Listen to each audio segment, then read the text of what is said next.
porque dói o coração perceber que a divulgação maior são para aquelas crianças que, a princípio, são tidas como engraçadinhas, como motivo de risos, mas que uma análise mais profunda nós percebemos que são crianças com postura de adulto, representando adulto. Comentava com um colega meu da casa espírita que eu frequento, que eu recebi outro dia um e-mail que simplesmente eu fiquei escandalizada. Não sei se vocês tiveram oportunidade de receber, de uma menina em torno de 2, 3 anos que ameaçava os pais. E as pessoas que faziam circular acharam engraçado aquilo. Mas de engraçado não tinha nada, porque nós podíamos perceber pelo rosto da criança que ela já trazia sentimentos negativos. Que aquilo não era uma representação, era uma manifestação de emoção. Então, tudo isso é preocupante. Por que é preocupante? Porque nós, pais, professores, tios, avós, não nos damos conta da importância do nosso papel junto a uma criança. A importância de uma casa espírita ou de um templo qualquer que desenvolva a religiosidade numa criança, também não estamos atentos. Aliás, a religiosidade ainda não é o tema mais importante em nossas moradas, em nossos lares. Muitas vezes nós discutimos e planejamos um filho, o colégio, a roupa, o sexo, mas nem sempre é a religião que ele vai seguir. E isso, muitas vezes, é relegado a segundo, terceiro plano.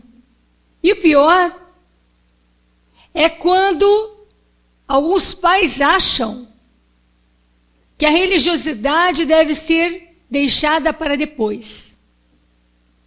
Então hoje nós vamos estudar, conversar, refletir sobre a evangelização em casa e na casa espírita, no lar e na escola. E eu gostaria então de motivar a nossa reflexão com uma história que eu ouvi a primeira vez há mais de 15 anos, numa palestra de Divaldo Pereira Franco. E esta história foi tão marcante que eu já ouvi várias vezes.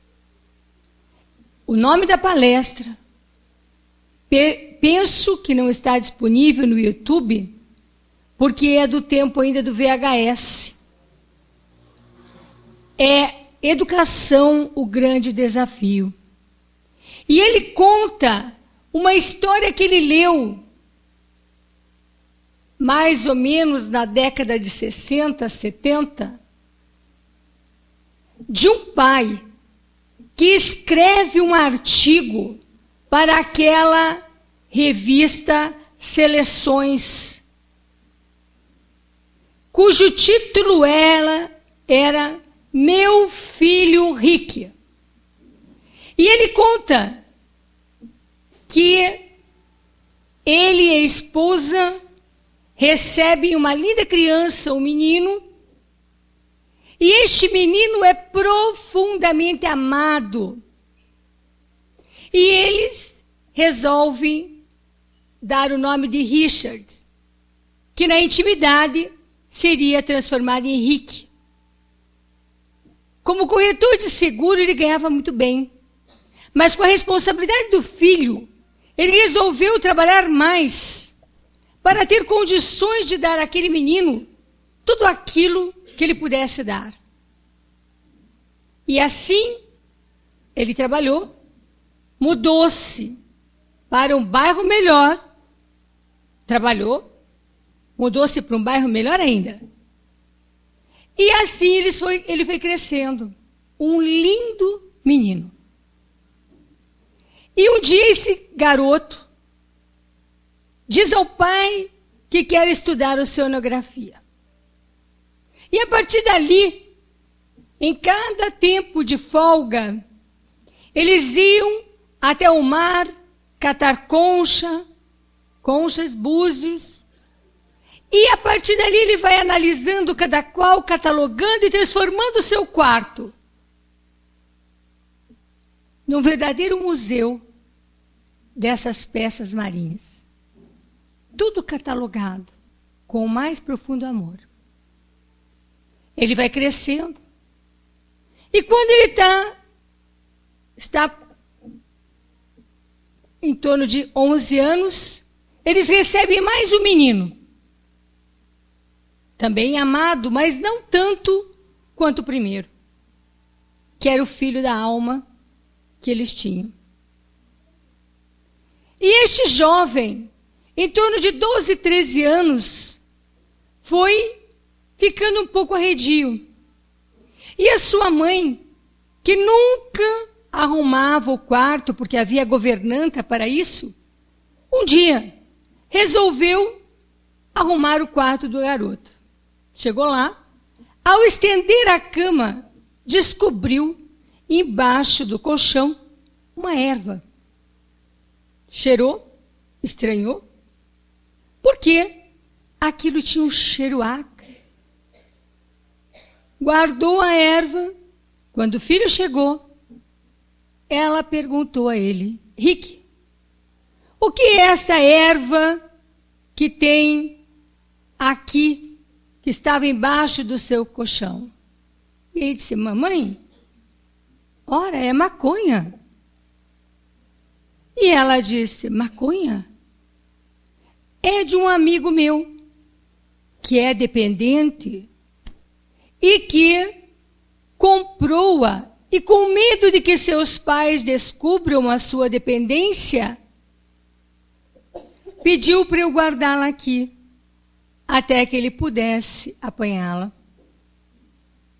A mãe preocupou-se. Quando o pai chegou de viagem, comunicou ao pai. Mas no momento que ela relatou, o pai achou que era excesso de preocupação, porque o filho dele jamais teria motivo para fumar maconha. Que com certeza ele não estava mentindo. Que com certeza ele estava falando a verdade e aquela maconha era do seu amigo. Foi tido o assunto como encerrado e assim a vida continuou. Só que Rick foi ficando estranho. E a mãe, preocupada, foi percebendo que cada vez mais ele estava se trancando no quarto. E começou a adotar vestimentas e aparência bastante diferente. E cada vez mais foi sentindo que o filho estava ficando agressivo. Quando o pai retornava das viagens, ela comentava, mas o pai achava que era uma preocupação excessiva. Num determinado dia, resolveu ela, quando o Rick já estava em torno de 13, 14 anos, entrar no quarto dele novamente, descobre que ele havia transformado o quarto, não mais naquele museu, que as coisas do mar haviam desaparecido e ele havia substituído por cartazes modernos à época, com muito sangue, com muita agressividade, e ela fica chocada, porque aquele quarto parecia uma furna. O marido retorna de viagem, ela comenta. E ele resolve, então, entrar no quarto. E descobre que aquele não era mais o quarto do filho dele. Que havia acontecido alguma coisa, inclusive as cores que havia no quarto. O pai chama-o para conversar. E pergunta: Rick, você está usando droga? E ele responde: o que o senhor acha?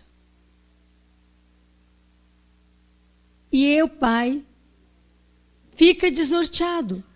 E percebe no filho um sorriso sarcástico. E fica preocupado. Quando o menino faz 14 anos, o pai, que já tinha lhe dado uma bicicleta, uma moto, fica tentando dar um carro. Mas como a lei nos Estados Unidos não permitia que ele tivesse antes dos 16, ele não deu. Mas, num determinado dia, esse jovem pega o carro da mãe e acaba batendo. E o pai é chamado à delegacia. O delegado telefona, solicita com que ele compareça à delegacia, porque pelo menino ser menor, ele teria que começar um processo contra o pai, que era o responsável. Quando o pai chega na delegacia, o delegado comenta: droga da pesada seu filho está usando. E ele disse: não é possível. O meu filho não tem necessidade de se drogar, eu dei tudo. Tudo o que eu podia dar, eu entreguei a ele. Tudo. Dei o melhor colégio. Tudo aquilo que ele necessitava. E o pai, preocupado, responde ao delegado que não era possível. E o delegado sugere com que ele levasse a um hospital, porque ele estava tendo já um processo de intoxicação muito grave. Ele leva o filho para casa e tenta falar com o filho, mas não consegue. Espera o filho acordar. Só que quando o pai acorda, o filho já saiu. Já saiu. E quando ele retorna no final da tarde, ele está totalmente drogado. E naquele momento o pai tenta falar com ele, mas não adianta, porque ele cai na cama e fica inconsciente. Daqui a pouco toca o telefone e ele escuta a mãe dizer que ele, o Rick, está dormindo. E ele descobre que o telefone é para ele. E ele levanta, atende o telefone e diz: já estou indo. E o pai diz: você não vai sair. E ele disse: vou. E o pai tenta impedi-lo de sair. E neste momento ele olha para a mãe e diz: me dê a chave do carro. E ela diz: não, eu não vou dar. Você não tem condições de sair? E ele diz: me dê. E o pai, transtornado, não tem nenhuma reação, porque ele não sabe o que fazer. Ele desce até o porão. E no porão, ele procura então, já alucinado, pegar uma arma, a que ele tinha direito de uso, porque ele era corretor de seguro, ele dava com altos valores, e ele podia, então, carregar a arma. Coloca na cintura, sobe. Quando ele chega na sala, Rick está com uma faca de destrinchar peru, que era utilizada no Natal, ameaçando a mãe, que se ela não desse a chave, ele iria fazer o pior. Naquele momento, o pai se interpõe entre os dois e começa a recuar até que eles são encostados em uma parede. E ele vem se aproximando com a faca e pedindo a chave. O pai não tem dúvida. Tira o revólver e dá um tiro. Naquele momento que ele dá um tiro, o rapaz cai, passa a mão no peito, sangrando, e diz: papai. E naquele momento, a mulher dele, transtornada, chama a polícia e os médicos. Mas já era tarde. Rick já estava morto. Aquele homem foi levado a julgamento. E todos os vizinhos compareceram. E naquele momento que ele é julgado, o juiz pergunta: o senhor atirou para matar? Por que não atirou na perna? Por que não atirou no braço? E ele disse: eu atirei para matar. Os jurados se reúnem e o advogado dele faz o que pode. Quando os jurados retornam, o juiz olha novamente para ele e diz: a decisão já está tomada. A sua resposta à pergunta que eu vou fazer não vai interferir no veredito. Eu preciso que o senhor me responda. O senhor realmente atirou para matar? E ele disse: atirei. Porque naquele momento eu não estava defendendo a mim e minha esposa. Porque naquele momento tanto fazia. Mas eu fiquei preocupado, porque se ele pegasse o carro da maneira com que ele estava, ele poderia matar crianças, poderia matar alguém que, inocente de tudo isso, iria morrer em função dessa tragédia. Então, eu atirei para matar.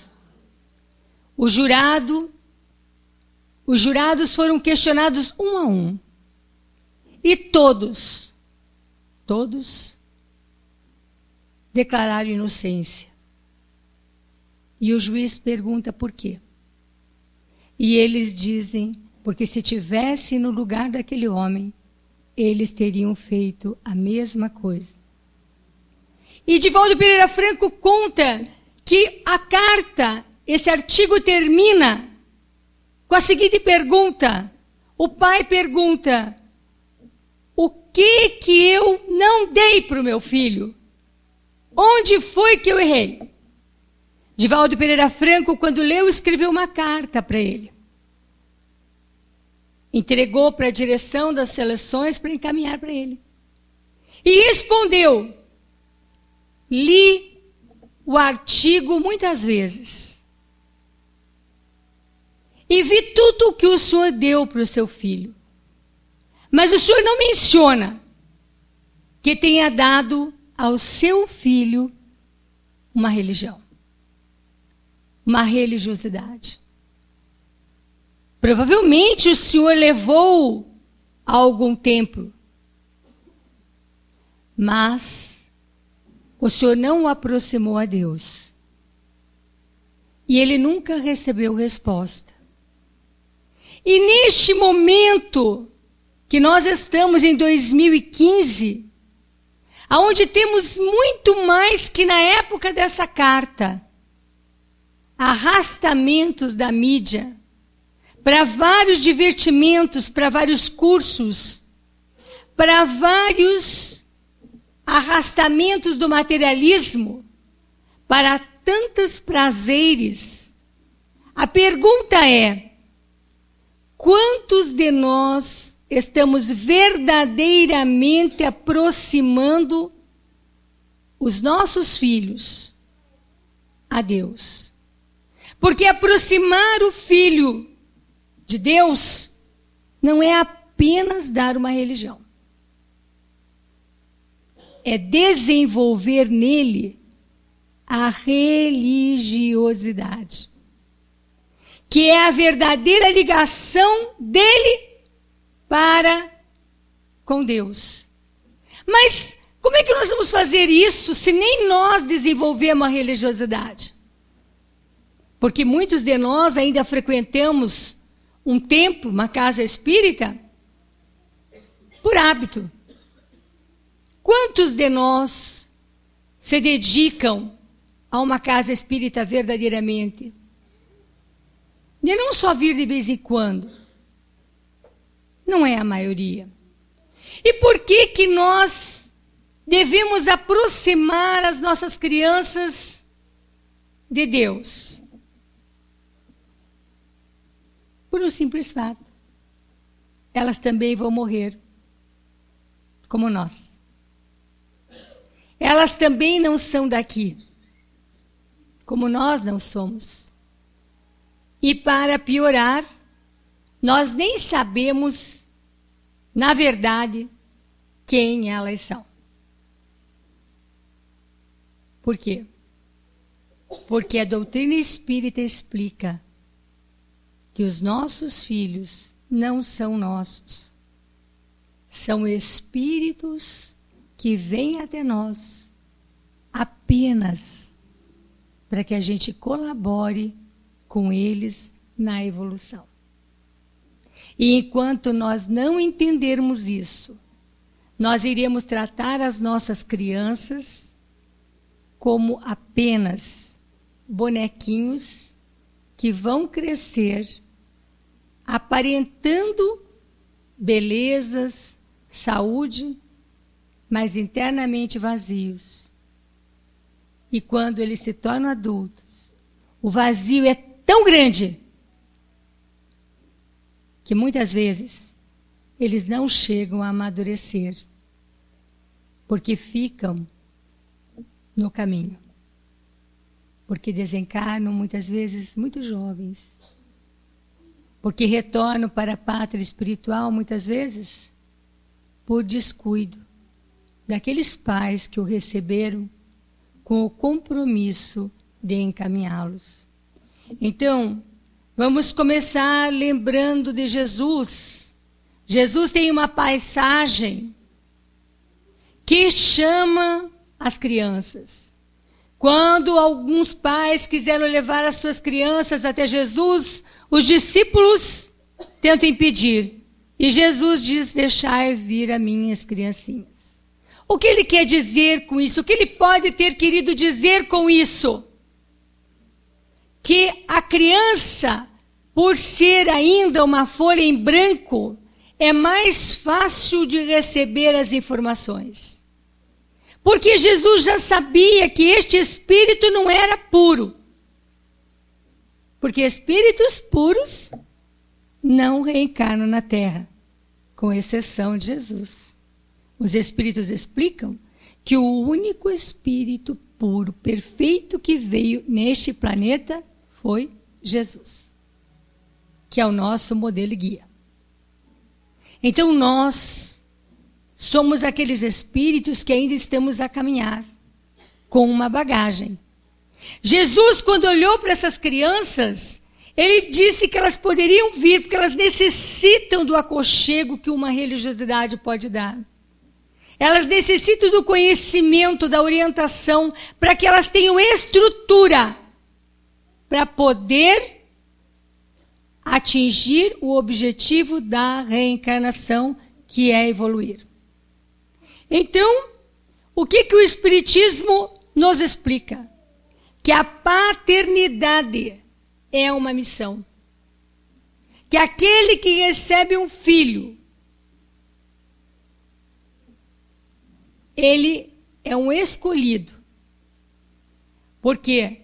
Porque ele está assumindo um compromisso com Deus. Deus lhe diz, eu te dou o espírito e você gera o corpo. E nós vamos receber aquele espírito, não ao acaso. Existem reencarnações compulsórias, mas todos nós a aceitamos. Todos. Ninguém tem filho por acidente. Às vezes eu vejo como hoje, alguém dizer, pois é, eu vi na televisão uma pessoa que já não podia ter filho há mais de 10 anos, de repente engravidou. É porque ela se prontificou a ter X filhos. Decidiu não ter, se operou. Aí o filho vem de qualquer jeito. Sempre vem. Ah, mas o fulano estava tomando anticoncepcional e engravidou. Pois é, mas ela combinou antes. Ninguém tem culpa se mudou de ideia. Né? Porque nós temos o livre-arbítrio. Mas, às vezes, nós temos um compromisso firmado. E quando ele não chega, né, pelas vias como nossos filhos, acaba muitas vezes, como aconteceu com uma conhecida minha, que a irmã faleceu e deixou dois bebês. Ela acabou sendo mãe por vias indiretas. Ela que acompanhou os sobrinhos desde o berço. Por quê? Porque era para ela criar. A outra foi apenas a que recebeu. Né? Então, Deus colocou o filho sob a tutela dos pais para que estes o dirijam no caminho do bem. Quem é o filho que recebemos? Tem gente que olha, mas meu filho é tão inteligente, parece o pai. Parece mesmo, né? Porque muitas vezes o nosso filho é tão ou mais inteligente que nós. Mas a gente tem que lembrar que o espírito que vem ao nosso lar tem relações conosco, compromisso conosco.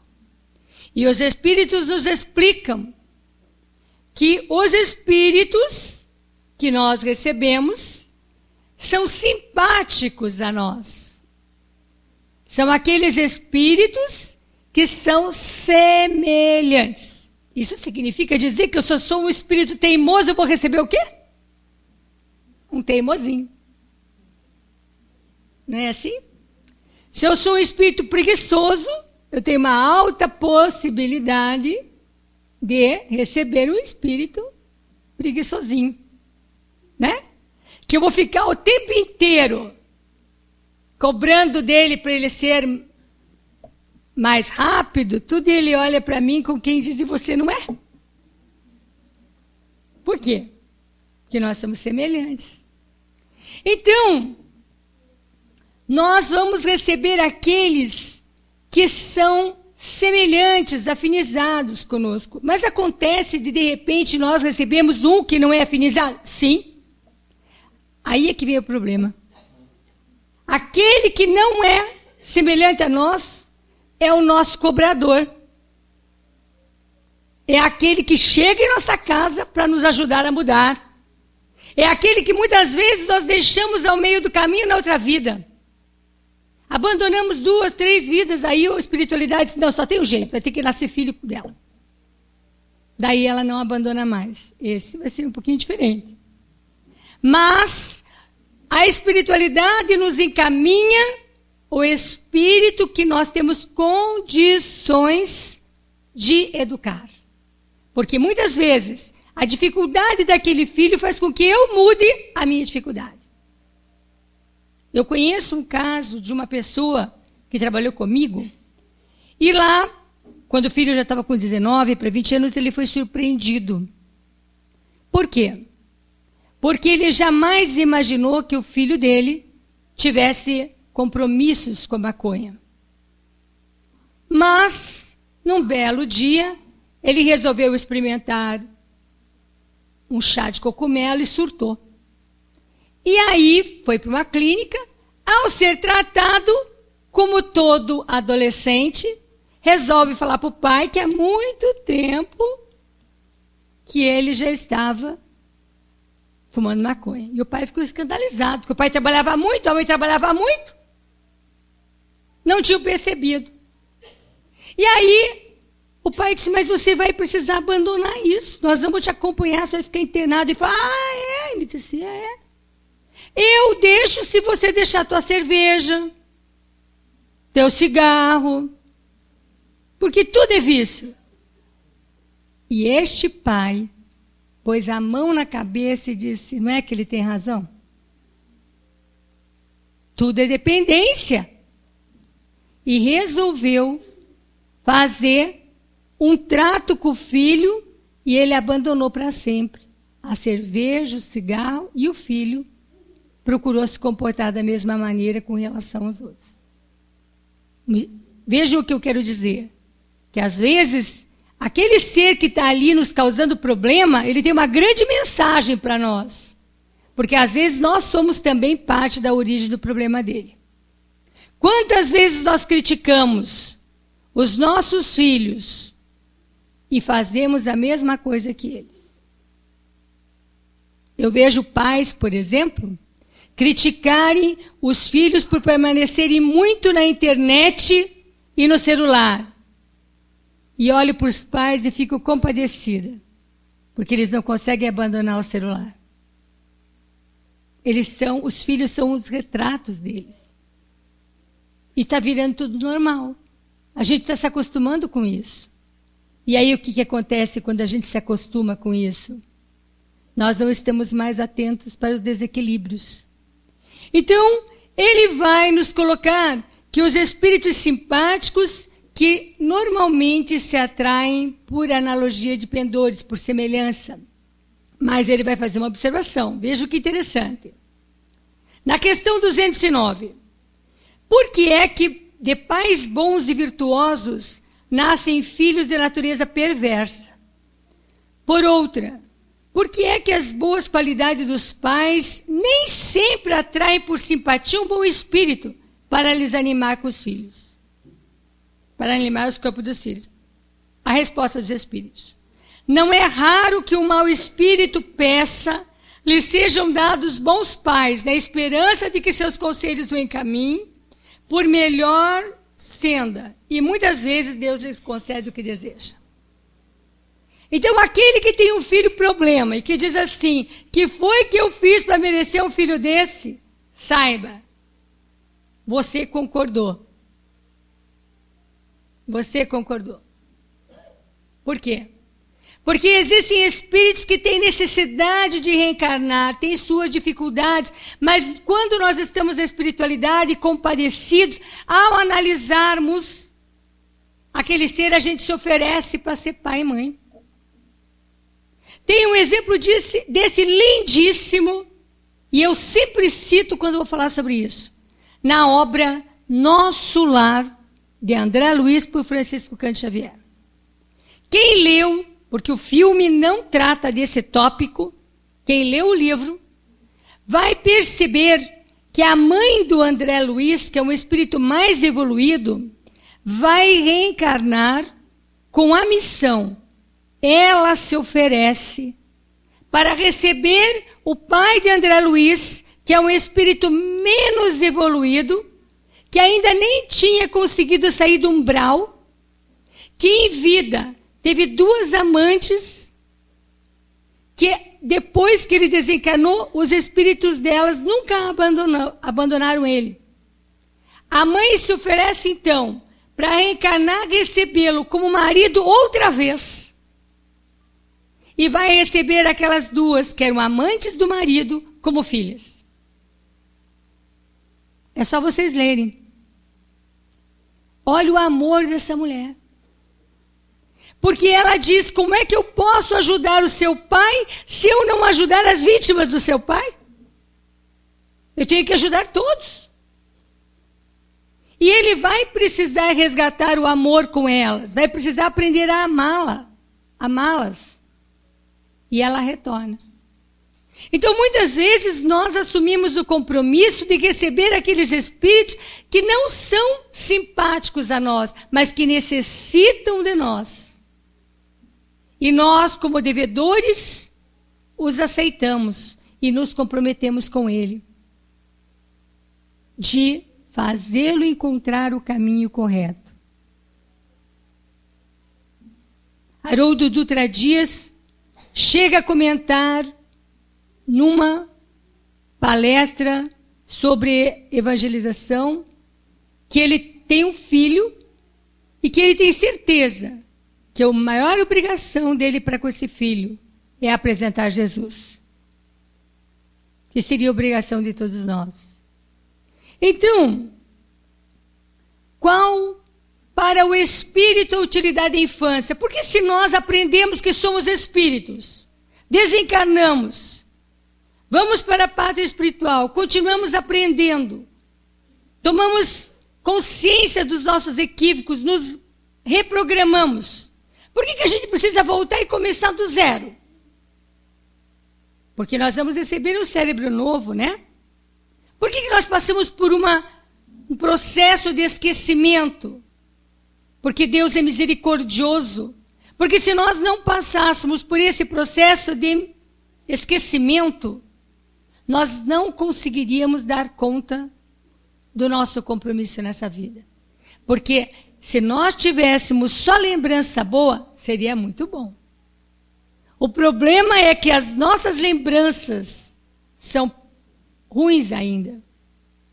Vocês já imaginaram nós lembrando que a nossa mãe e o nosso pai, nós já tivemos oportunidade de estar juntos e de termos abandonado? A dor que eles teriam, porque eles também lembrariam. Porque se eu me lembro, os outros também lembrariam. Como é que nós conseguiríamos viver lembrando um do outro? Se já esquecendo é difícil, né? A convivência na família às vezes é difícil, mesmo esquecendo. Porque tem gente que faz questão de não esquecer, né? Tem gente que lembra de uma frase que a mãe disse lá quando ele tinha 8 anos. Quando a mãe falou alguma coisa, lembra, você me chamava de burro. Esquece os 40 anos que a mãe está lá ajudando, todos os mamás que ela fez. Mas só lembra daquela frase ela faz questão de guardar. Quantos de nós guardamos frases para cobrar depois, né? Então, o que ele diz? O que os espíritos dizem? Encarnando com o objetivo de se aperfeiçoar, o espírito durante esse período é mais acessível às impressões que recebe, capazes de lhe auxiliar o adiantamento para o que devem contribuir os incumbidos de educá-lo. Então, neste período é que eles vão ter condições de receber mais informação. Por quê? Porque é nesta fase que nós vamos ter condições de reformar os caracteres. O que está acontecendo hoje? Todo mundo se ocupa em deixar o bebê mais bonito, bem vestido, limpinho, asseado. Quando ele cresce, ninguém está, ou a minoria, melhor dizendo, está preocupada em conhecer o bebê. Em conhecer quem é que habita aquele corpinho. E vocês vão dizer, mas como? A gente pode conhecer, sim. Este bebê tem um espírito antigo. E conforme ele vai crescendo, ele vai mostrando a que veio, quem é ele. E naquele momento que ele chora, porque quer um brinquedo, ou chora porque quer alguma coisa, e nós não reprimimos, nós não disciplinamos isso, nós podemos estar dando aquele autoritário que ali habita mais um caminho para a ruína. Muitas vezes, aquela criança que todo mundo diz assim, eu tenho um filho de opinião. Quando ele coloca uma coisa na cabeça, eu digo, pai, presta atenção. Por quê? Porque neste momento, nós temos que ver que opinião é essa? Aonde que ele quer chegar?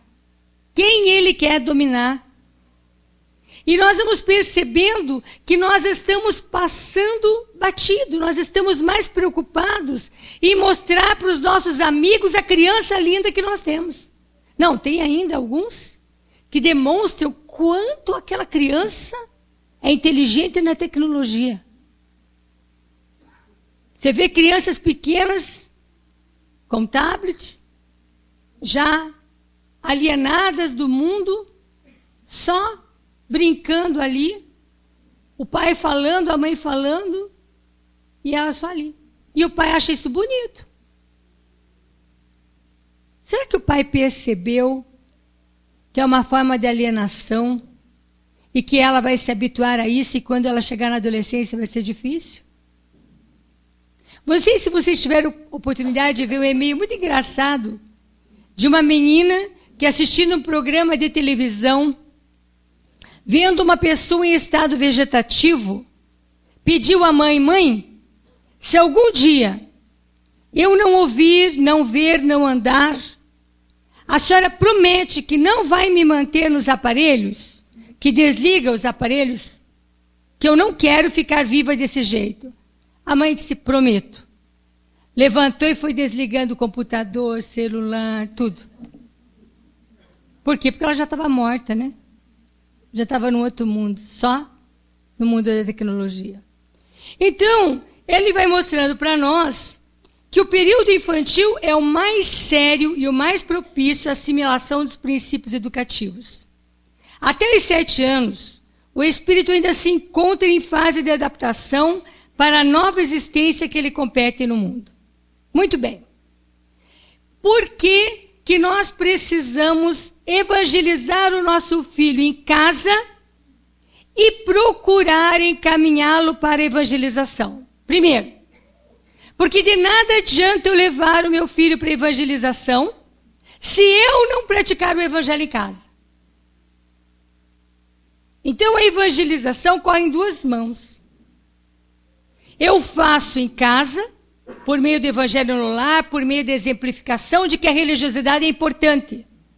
E trago o meu filho para a casa espírita, onde tem um grupo especializado, treinado, para lidar com criança e para tornar a evangelização atrativa.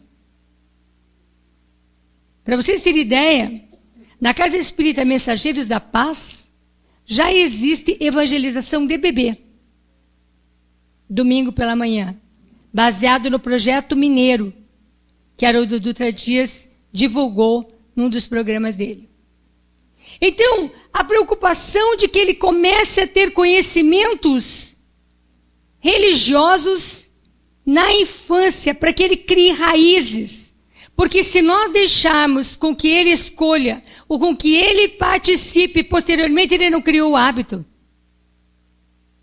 E quando nós viemos à casa espírita, nós não só devemos trazê-lo, mas ficar com ele, trabalhar com ele. Por quê? Porque muito pai, muita mãe, traz, deixa e vai para o futebol. Vai para o jogo, vai para qualquer outra coisa. Mostrando para a criança que aquilo é importante, mas não muito. Porque o pai e a mãe não ficam. Então, nós temos que lembrar que a melhor época de mostrar ao nosso filho a maneira de se conduzir na vida é na infância. Por quê? Porque os espíritos dizem que quando eles chegarem na maioridade, quando eles entrarem no período da adolescência, eles vão retomar a personalidade que tinham.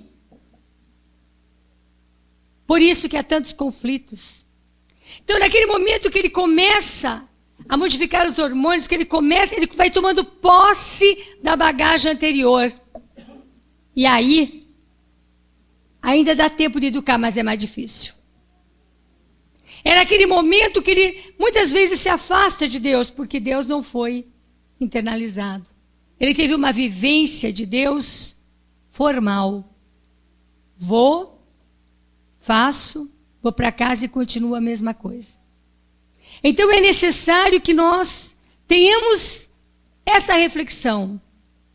Se nós acreditamos, se nós somos espíritas, a doutrina espírita deve estar na nossa casa para que ele possa aprender.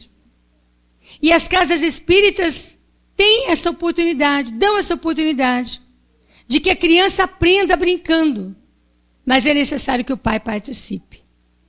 Então, que nós lembremos que a nossa criança não é um espírito novo, é um espírito antigo, que cada um de nós recebeu com a obrigação maior de encaminhar a Deus. E que ao deixarmos de fazer isso, nós estamos falhando na missão maior, no compromisso maior, de encaminhar aquele irmão de caminhada que vem em forma de filho para Deus.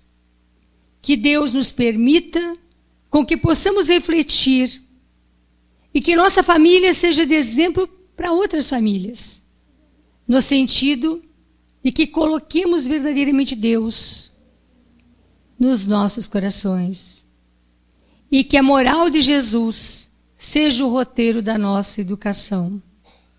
Obrigada a todos.